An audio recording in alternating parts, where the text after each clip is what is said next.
Alors, c'est une semaine mouvementée et vous qui nous suivez de partout, vous êtes bienvenus. C'est ce nouveau numéro de votre émission Éveil Patriotique. Nous sommes encore là, bien sûr, pour discuter et mieux commencer cette grande semaine. Nous allons, bien sûr, parler de l'actualité qui reste menée par le procès Constant Moutamba, le congrès de l'Union sacrée, le discours du chef d'État qui est annoncé. Il y a aussi ces dialogues, entre guillemets, de l'Afrique du Sud. On a parlé au cours de cette émission avec Monsieur Manoka, président Manoka. Il est de l'UDPS. Bienvenue à vous, Mwanaboka Manoka. Merci beaucoup. Mes salutations à tout le monde, au président de la République. Jacques-Colin. Jacques-Colin Makaka, Pape Kaka, monsieur le gouverneur de la Mongala. Merci beaucoup. Il est gros Zangate. C'est un homme Napotaye na motema.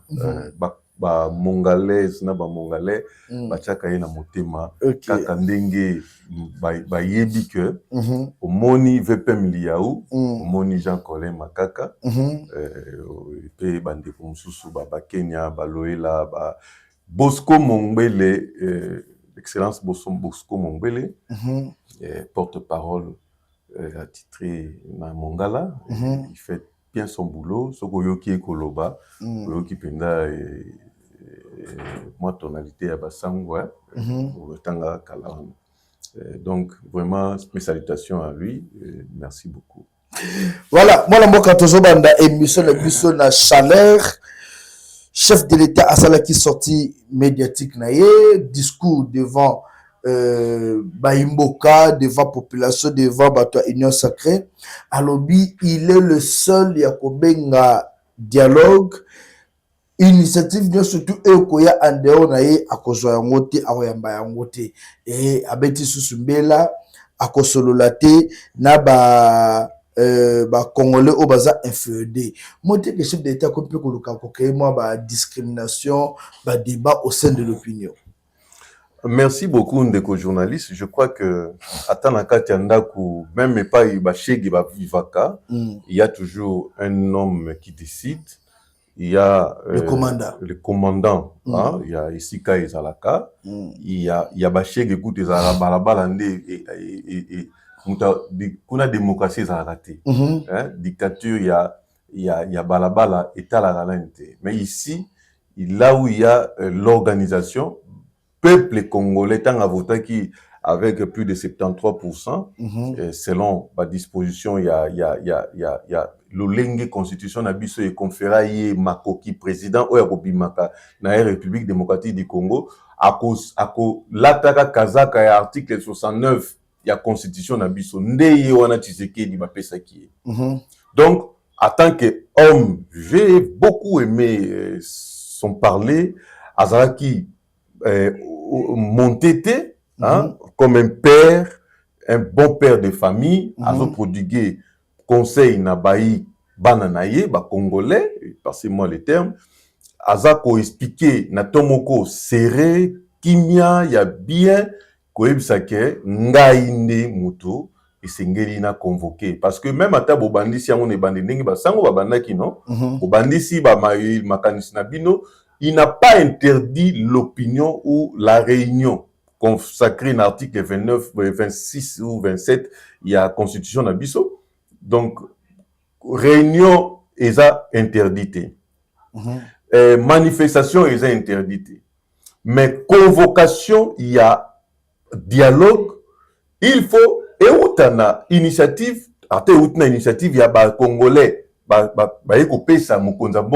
convocation, c'est bien lui. Il n'y a pas, un autre député. C'est comme ça que je regrette beaucoup de la qualité, de très mauvaise qualité à ma député et belé au bazan nakati à l'Assemblée nationale. Mais bien sûr que lui, mais n'a habité. Quand il s'oppose à ces propos-là du président de la République, est-ce qu'il a d'abord lu la Constitution, l'article 69, attendu article 26, attendu article 27, bon, lobby que bon, Naïpe Gracien Irakan n'a droit au convoquer, parce qu'il dit qu'il accuse le président d'avoir confisqué la démocratie et les droits et les opinions, tout ça là. Mais non. Atanga malamu, c'est comme ça qu'ils vont défendre péter les peuples congolais. Grâce à Irachana lobby, même si Mokonzambo Kabeng c'était bon, on peut pas quoi solo là. Mais c'est ça, c'est que est-ce que le chef a interdit la prise de parole ou l'expression à tous les Congolais? Non. Vous avez la Constitution. C'est comme ça qu'il faut... Bon, j'ai déjà commencé d'ailleurs avec d'autres. Il faut tous les KKP, même des députés, bah ça peut être droit autant que ça va en Constitution. Bah ben on dit. Mais belé bah éviter bon ce qu'on a pas gagné. Ça va évaki.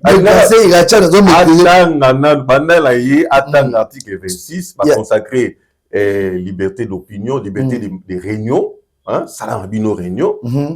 27 sala na bino manifestation mais na se kuna balobi ke bo se référer na loi moko organique et ko fixer modalité à respect à liberté wan toute liberté peut s'ameli bino chers congolais chers députés irakiens ce qui irak azara comment voilà ba congolais même na est ça te lo baba pesa ka kombo ya ko pesa pour soki mutu asepe mundele moko sepe no apesi yo kombo na ye ezala rapé na oui que c'est c'était congolais non c'était congolais oui c'est congolais puisque c'était député national mais nazo ba kombonde akozwa kombo moko ba pesa ka na ya to moni papa zai camarade ya mundele moko azwi apesi kombo mais cela n'est pas de problème na lobi que liberté et pesa melibino tu sais que dit n'est pas contraire à cette disposition de la Constitution.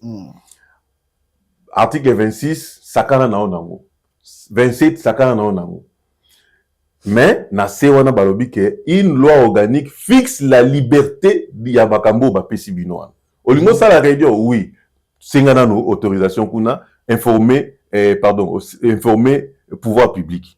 Ndeni boko sala pour na objectif ni tout ça. C'est ça une loi organique et ça t'es que parce que nous sommes peuple indépendant, nous sommes démocrates, il faut le pouvoir public n'a rien à voir. Si article 69 et pesi mokonza mboka o ba vota qui est na suffrage universel mais déjà na bosani kolobalano article 5 de la constitution oyo ezali ko pesa ko conférer souveraineté peuple alobi que souveraineté ya ye moko. La souveraineté appartient au peuple.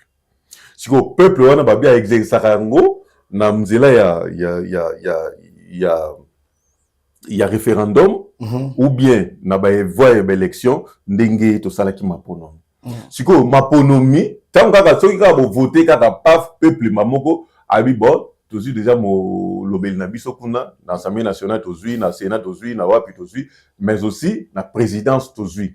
Biso to vana biso ki on tala ndenge bako sala o biso to tindi bango yango mona ka soki bo sali o peuple alinga gite tango ya renouveler mandat ba boyo omoni ndenge ba ilezalaka ba longole ba bazi ba répondre à besoin biso te pembe ba bazaki belé ba oyo nani mabunda ba nani tout ça bazaki belé sikoyo soki kaka bo voter ba moko peuple avandi siko bino bolingi boya kosala dialogue bokata ela wana cours normal ya constitution parce que il faut se rappeler que soki toki na dialogue oyo bazo senga wana la constitution sera suspendue ou peut-être mise à côté pour tout ça là eloko bango balingi kosala na mboka nini il faut tout ça là parce que ba place il y a dialogue izali vous avez une préoccupation allez à l'Assemblée nationale.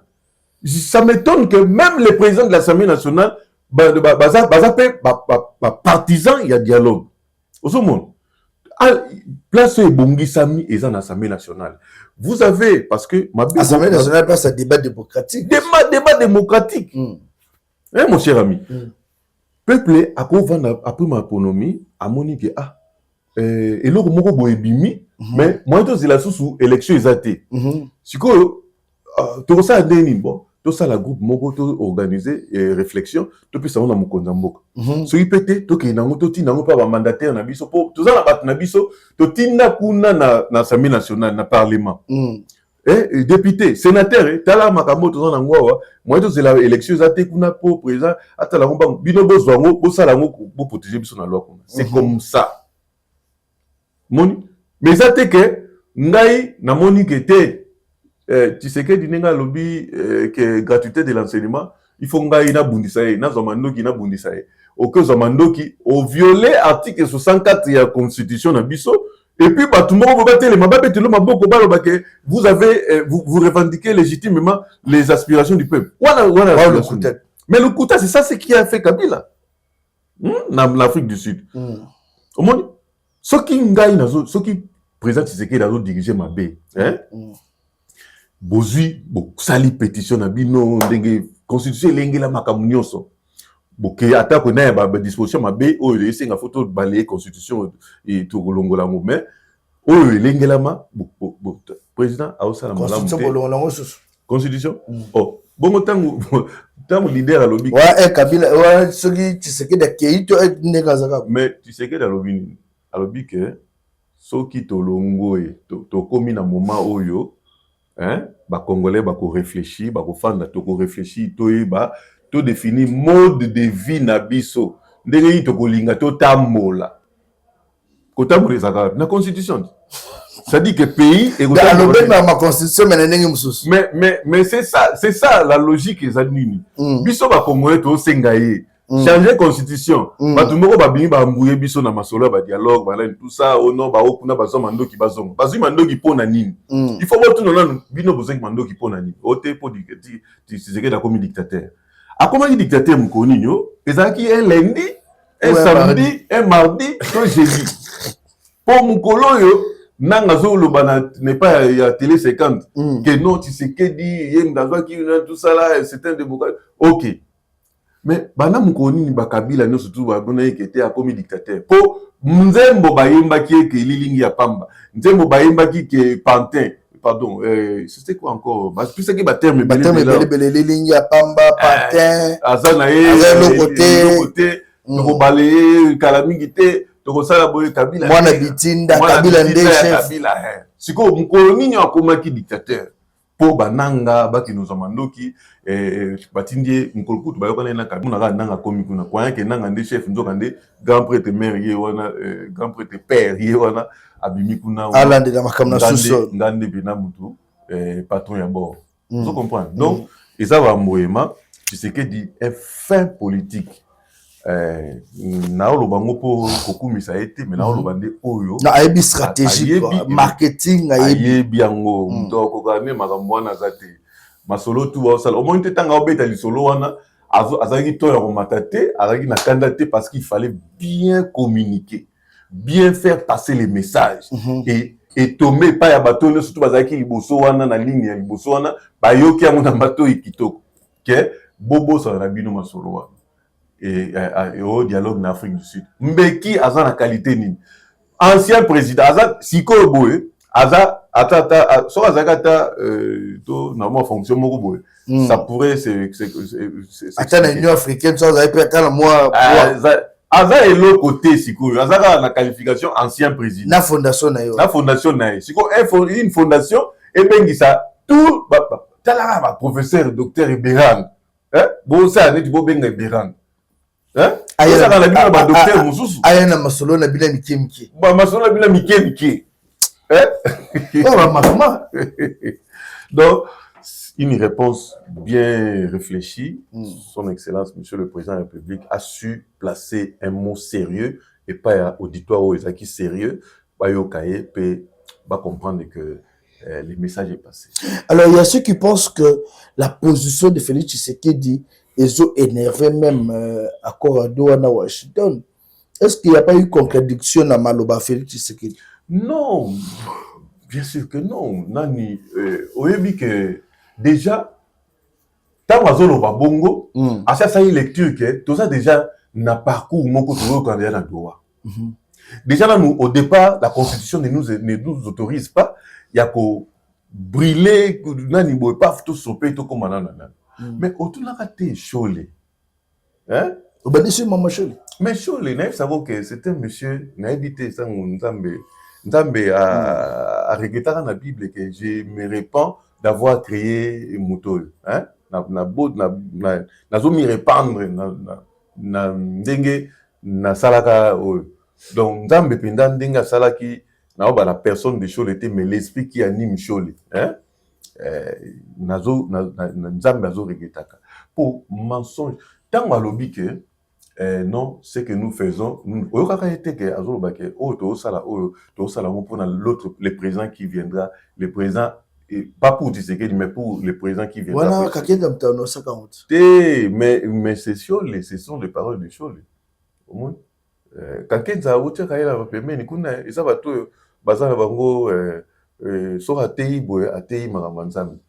Mais Ngana n'a pas pu Chole, Tate à Maramanzam, mais pour n'a pas juger. C'est quoi, aux hommes raté. Chole. Non, la monate. Non, la monate. Voilà, puis dans le couteau, on va la monate. La monate, en bon, à terre, même na cathédrale, la monate de Ambon. Mbote la écoute, Fridolé Ambon. Mais Chole était. Chole. Fridolé Ambon, on l'a appelé Mbote pour atterrir à la nation monate déjà. Mais Chole n'a pas. Mais pour la Magambo, on va ça la rater.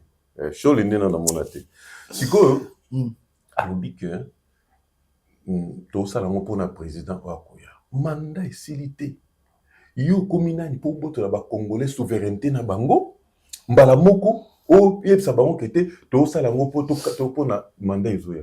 Qui vous dit que le mandat qui viendra après Tshisekedi et kozala yo sur le muto ko sala dispositif moko po tia ba konzi moko na ndenge na to ko boto la biso souveraineté. C'est pourquoi Tshisekedi fala zonga na nous constitution le constitution et puis si to monte place ni na brèche ni ni constitution et puis si biso po to sala masolo na doa.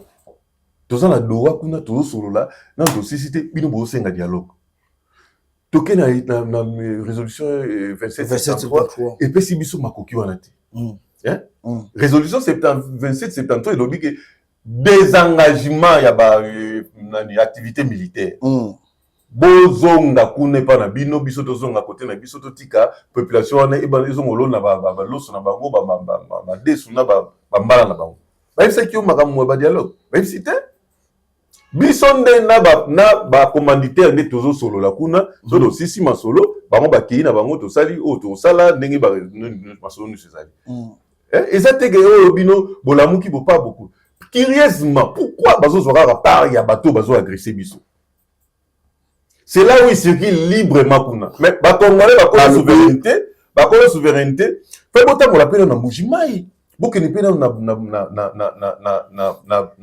mongala et pas Jean Colin Makaka Pape Kaka kuna le gouverneur bokeni pena pas na Congo central bokeni pas bobo kuna na Mbandaka l'Équateur bokeni pena na botam la pena na province bazokende côté bananga bazali c'est puisque c'est là où il y a la guerre. Mais non, ils ont besoin de résoudre le problème de la guerre. L'histoire de Mobondo ici. Pourquoi ils sont pas allés côté Mobondo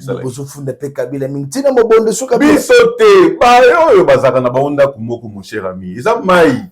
Misi azomona ndengando azo évoluer. Muvisi mo babengaka mpoka aza na mai mungusu pa aza na mai. Siko bazomona ke mpoka aomelaka mai azobimisa ngo koto. Akoya koyebisa bino na ondima te ndenge bango mutu bazaki na cop na bango na se kuna na kate mobo babimi bayebisi biso keto commandité nango eza intel siko ngai na osani na olobani donc il faut bakenda nous na ba province ba convaincre ba Congo akolo pouvoir qui vous dit que les nanga ont raison hein na ndenge ni bakoza na raison peuple pas yokata bon bazui mando qui peut ba défendre biso mais biso tindi bango te biso to pona déjà ba député biso ba gracien irakan to pona ki bango déjà ba défendre biso kuna na parlement c'est hospitalier gracien mais plus d'une fois na oki malobani za contraire na constitution zo ba yango na okangi komona mais sinon ils ont pas yokutu mto edenga pour comme voilà bela sko ba biso to tuna yo Constant Moutamba qui a lobby na mausolée à Papa et Tshisekedi. Eh bien, bon, on a pas qui on va essayer. À quel autre cas jamais de fleurs. Symbole on a mon nom de. N'est-ce pas qu'on l'a fait passer que bana bazana na comportement na babagissement na bango ya bomwana bana lele batata pe bazana ba comportement na bango parce que nani mwana sikoyo nyonso bajima siko nyonso nde esika pena ekopesa ngai ke na bia donc mutamba nde tozala ne boye a combattu dans le pénalité. À travers question na yo, na opé samba moko ba congolais bazo na biso conseil pour baza belé na poto na ba wapi pe ba soutenir Mutamba. Tanga mo pe na soutenir Mutamba. Pour na lingake makasi au regard ya ba réforme oyo aye nango, c'est une bonne chose en tout cas à la kisike alingi pe mboka. Mais au-delà ya bolingo mboka asalaki moi mabe mingi likambo na ye. Vous savez ceux qui parents aboti mwana azo balbicier et ça rappelle parents et sengo mwana azo meka ko tâtonner ko tambola ko jeter moi papa premier pas et ça la parents azo mona que ça va mais siko mwana soki akomi ko kende ndenge o parents azo mona compliqué au mona ka do azana no mwana Mutamba quand bien même jeune ba jeune o bozo sepela ke no biso ba jeune bo pesa boye ko la nan peme na ba vieux bota la pena bo cerner bien ba mbeba o ba vieux bazo sala bongo tang boko zo ba boko accéder na ba fonction boye bandeni ya ko se conduire soko tuni Mende Lambert otuni Mende Lambert otuni ba vieux na biso nani ancien directeur à Mobutu cabinet Mobutu Vundwa oui soko otuni ba vieux na biso lokola ba Florentin Mokonda na habité ici vit encore mais ce que au moni batu oyo wana soko tuni bango ata ba André Alé Tundu tuna ye loba na yeke vieux ba se comportaka ndenge un homme d'état azaka ndenge nini akoyebisa yo un homme d'état qui m'a média aloba mingi te yo matin midi soir talaka la sortie médiatique aza osala na chaque lundi na pas na ye na ministère vous sentez que bon talata tu n'as VPM liao yo mona VPM liao mingi na s'il sort na média ils a pas communiqué un élément important une communication très importante va fonctionner nous bazo zela ba congolais kobimaka te hasardeusement obimika ko non pe ngala sala bunasa les matu vu ne yango mabe les matu vu bamona ngai ekambo kibonga yo ozokeni na mausolée kokinotika gerbe de fleurs est-ce qu'il faut créer des donc il faut yepona ye a créer sensation ba yoka et buzz bamona ke Mutamba fait encore parler et les internautes vont faire leur business ba communicateurs banane tout ça et c'est ça un peu la vie. Est-ce qu'on a besoin de tout ça? Pourquoi sans écouter Israël ba condamner et après pour ba condamner après recevoir chef de l'État na casquette na ya garant ya bon fonctionnement des institutions de l'État ako sauver bongo wana simande na merci à tema merci ake ko pesa ta je le faire pas tato abotaki mokonza mboka lelo mais lelo ka boke j'aime de faire peut-être pour na ba qui te s'appelle ba ko kitisa nini ba condamner mon cher tout ça Mutamba na ki ba libérer yo bi ba condamner quoi ba libérer ne bino bomo na ngoje bomo na welo muke kasi bato bazolanda ye wana est-ce que Mutamba a expliqué ki bango ndenge nini justice ezali ndenge nini mobeko ezali lui avocat de formation ce qui va libérer Mutamba c'est que et comme sangate pour la réalité zébélé la politique na mboka oyo mais sous Félix Tshisekedi l'état des droits il faut ça démise moni l'état des droits ezali démise Mutamba a commis beaucoup d'erreurs aussi bien administratives que financières au monde. Donc boss hasardé que même pression c'est lui qui appelle, c'est lui qui motive. Mais manoka je n'ai rien à faire na keka kusala na kilanda Mutamba banatongo tout na ke vanda wana amour population quel amour mais ils sont motivés par non bobo ya bosala c'est pas l'attachement ya ba jeune mais naza attaché naza attaché na ipsio ah OK je l'aime na ngi bazana mais est-ce qu'il faut on a perdre de temps na ngana que réfléchir alors Constant Mutamba azotamba na peuple ememi to kati nungu mais est-ce que tu peux craindre tes dérapages ça le mana makaba pour ça dérapage neti ya ndenge ni. Non, remona ndenge mercredi on est salé mabongo ba mabanga la police. Qu'est-ce qu'on peut faire comme recommandation même à lui-même constamment tamano le but que yem taso benga kabatu. Est-ce qu'il doit se comporter de la sorte en tant que ministre aussi à ce ministre de la justice? Na ebisio bana to botami to koli awa. Justice oko tuni ko cassation ba ko biso ke eza ta pembenité procès liboso oyo basambisi. J'ai pari que eza pe ya soukate. Donc Moutamba azara moko ba dossier oyo ba traita ba retraiter ka pe mususu après. Siko soki akokaki ko éduquer pour mutope Martin Fayulu Martin Fayulu azara pe soutenir na base bazolanda e. Eza peuple te wana ya base. Hein? La base ezalaka élément moko ya élément ya peuple, une partie du peuple. Base. Il y a un moment dans la constitution, tu as 1% ya population, donc va estimer à peu près 100 000. Bazo doit que symbole ya. Siko, soki même singa ya juge pour les cananzela et simbate pour population ils ont empêché. Soki singa ya micro, ou fait sa communication, ils ont empêché pour population ils ont au moins que ezala compliqué. C'est comme ça que bangai batia moi ordre la population ko vendre la moi ko moko kuna pour musala esali mapitoko. Au moins mais siko soki bokomi ko empêcher na juge wa ko ya kukata makambo nzela les accès. Au moins que ça compliqué. Bokomi ko finga e. Ba bosani ke na kata lupango wana bakoki kozwaka ba ciblé ka mibale. Bino mamoro dossier fungwami pe basambisio bako. Voilà ba uto siyalenga awa yango image batindelinga yi ba militaire ko samutamba ebele ba blokaki bango. Alors ils pouvaient pas accéder. La justice avait déjà dit moi batmususu c'est comme si peu moi le ngé moi tembe.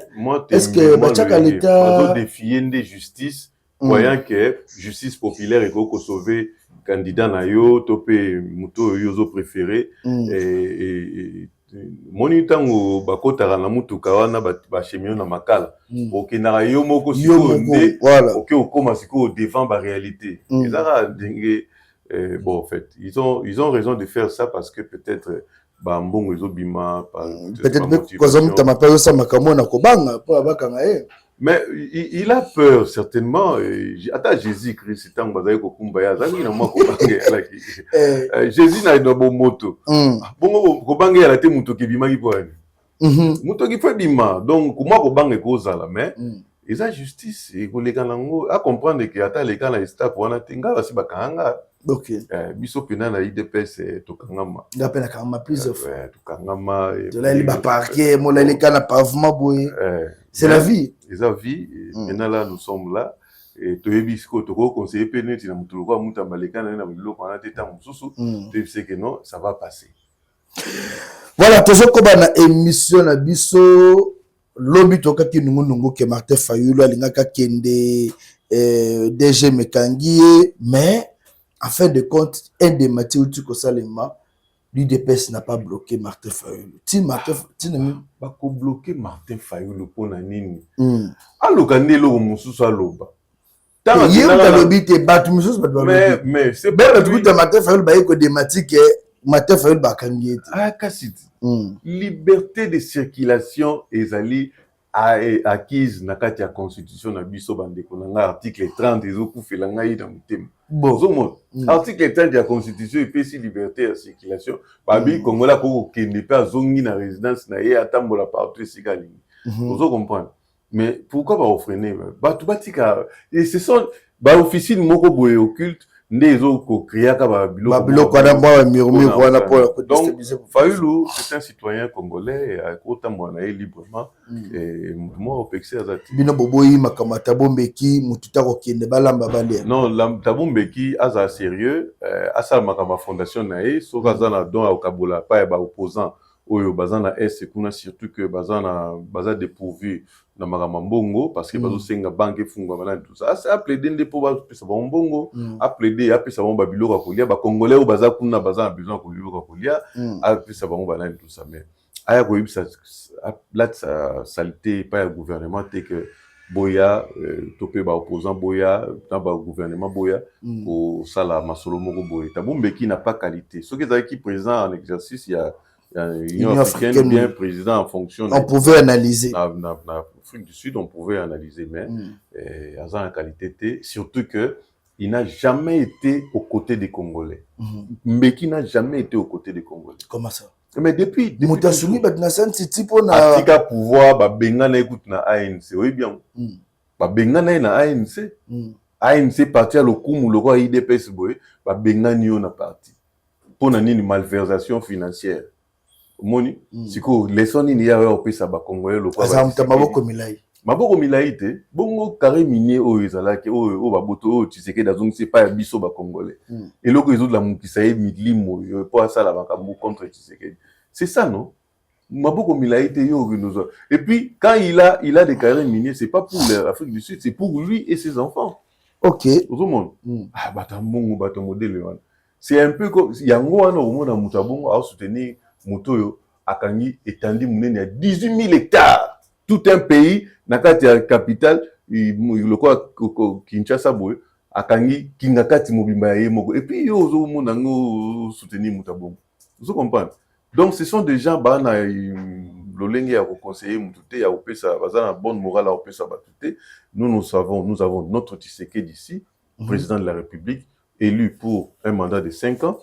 Une fois cheminé na biso, surtout commune à côté Monique, Tshisekedi n'a pas guerre à mener, n'a pas réforme à sali, le quoi nous avons appelé ça qui est une mission dans notre société. Biso toko renouveler, to que non, nous, la souveraineté na biso to pécho du sous continuer na biso team ko makantiano bi ke opposant bile ba olinga moté même au sein de l'union sacrée. Est-ce que caméra rondima makantiano zo lo bawana, est-ce que bemba rondima makambo lo bawana, est-ce que vous êtes à paramètre na nyos na bien liberté ya opinion eza garantie ngala opesa opinion est-ce que la opinion no wana soki baza na vie contraire baye côté les mila oya ngai mais na ba argument ngala ko biso ke na ba argument Tshisekedi azali les premiers ya ko ki na ba réforme moko sérieuse oyo dans tozote depuis 30 ans pour guerre ici là hein guerre to ke na malé mais awa ka soki to beti masolo moko boye ko salima awa kala mingi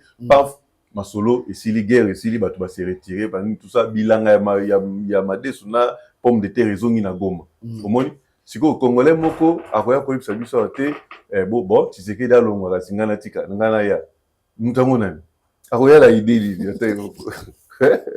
déjà besoin de elo quoi peuple ngapi na obligé peuple te na pesi opinion na ngai peut-être peuple pe ba musupe ba pesa ba opinion na après ça les débats obi que ceux qui 90% pe ba se pe na mo pe leki pour Tshisekedi penda kotala ke so ba yoka ni ba congolais ba ko réfléchir Tshisekedi nzamba pesa ke émission Tshisekedi aza mutali boso oyo te remarquer que comme on a etangami na kati ya acte chapitre 24 verset 3 oyo eza code ya mboka 243 bon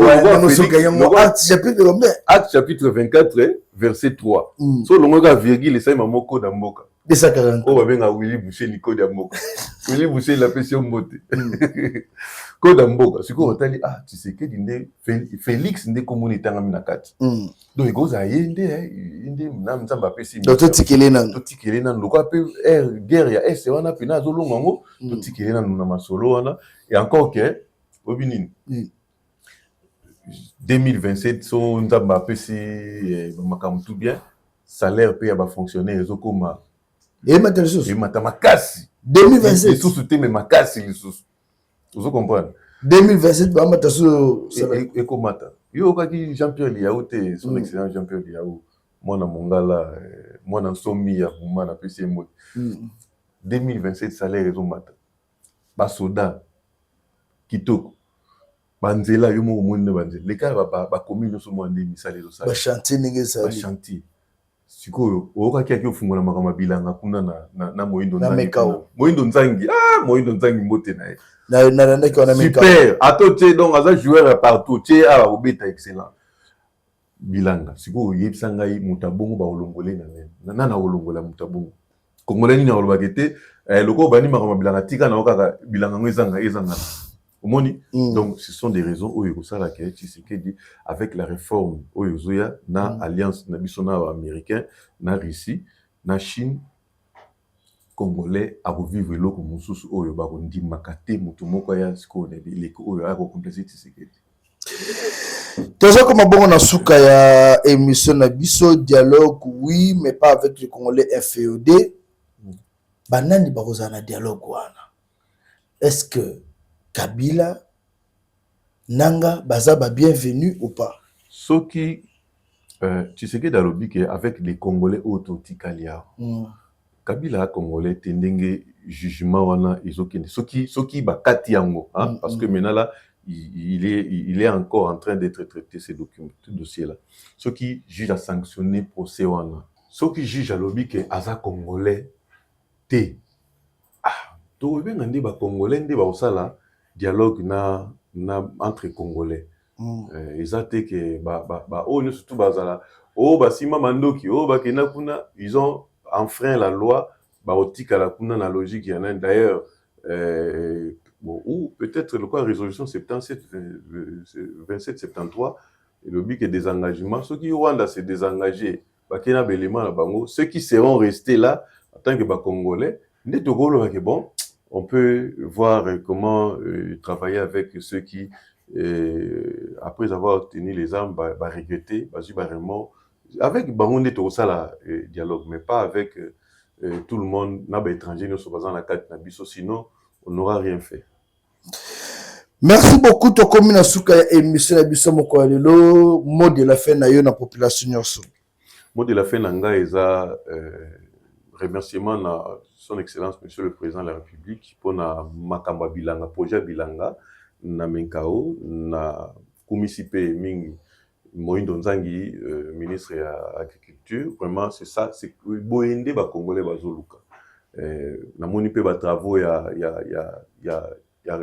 kobongisara évolué na bongi moni pe banzela ezo salama vraiment ba congolais bopé sa confiance na tata mokonde kolo bopé sa confiance na Daniel Bumba na moni ke masolo ezokende bien et puis na Mongala na pesi mbote pe confiance na ba congolais o bazomi na Mongala bopé sa maboko na Jean-Colin Makaka Pape Kaka mbote pe mingi na Bosco Mongwele ministre provincial et à communication merci mingi na bino mbote nyonso. Merci beaucoup Bayumboka na sepeli na ndenge to sala ki émission oyo to sololi merci na bongo invité na biso mwana mboka Manoka na ndenge to beti masolo mais là je vais finir cette émission avec cette alerte.